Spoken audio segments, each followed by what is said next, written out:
started out in college before I got in the military as an electronics engineer, and then wound up owning a little old country store in the middle of nowhere.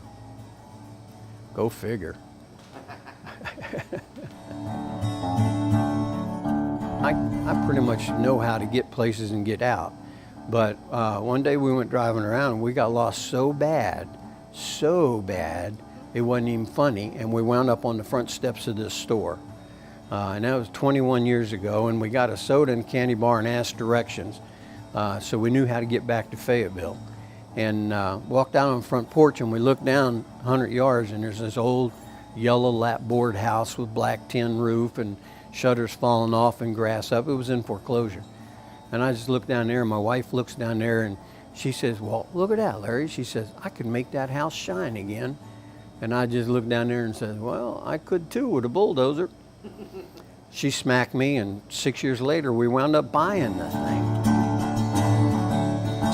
This is called Delina. Now a lot of people that come in here and find us because we're somewhere in the middle of nowhere, they come in here and they're going, "Well, you know, how many people live in Delina?" And the rule of thumb is we don't really know, because we don't know where Delina begins and we don't know where Delina ends. You know, we're so small we don't even have unincorporated signs.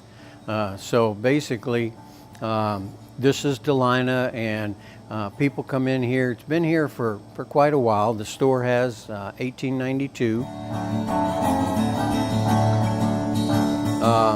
You know, we got the potbelly stove was brought in about 8 or 9, 10 years ago, which we use for heat. We got a guy down the road asked me the other day, he says, "Larry," this is an 87-year-old guy who lives down at the end of the road. He says, "I got 2 strollers in my barn." He says, "You want them?" And I'm going, "Well, Mr. Leon, what are you doing with strollers in your barn?" He says, 42 years ago, I was riding down the road and I saw them sitting on the side in a pile of trash. And he says, I stopped and backed up and said, "I can do something with them." And he put them in the back of his truck. And he took them home and he put them in his barn. He says, "They've been in my barn for 42 years. I'm ready to throw them out." So I said, "Well, bring them down." So we've got them up here. So we put a lot of stuff in here. People donate memorabilia and we put it in there. We've got a couple of registers that go with the store, came with the store, 1914 and 1916. A lot of people come in here from genealogy looking. There's some grave sites, graveyards all over. So they come in here and they look for that.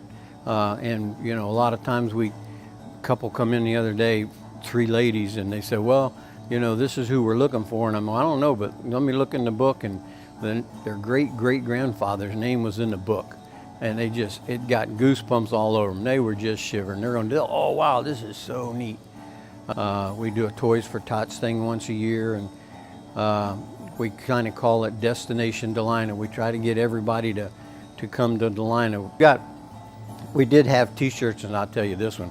We did have t-shirts and stuff, so I gave a t-shirt to a real good friend of mine in Dallas, Texas. Well, they went on a cruise in the Mediterranean, and this guy, they went on a one-day trip, and I think it was someplace down in Portugal. And they were on a bus and everything, and they're riding around. This guy had the t-shirt on, and this guy walks up from the back of the bus and taps him on the shoulder and says, "Excuse me," he says, is that Delina, Tennessee?" And he's going, "Well, yeah." And the guy's going, "I live there." And the guy actually lives down here about 2 miles down the road. So the friend of ours from Texas called and gave us a story. And then that guy comes in, he says, "You know, I found one of your shirts over in Portugal." And so it was just kind of neat. So we say on our menu that we are almost world famous. Well, now we are world famous. We've been all over the place.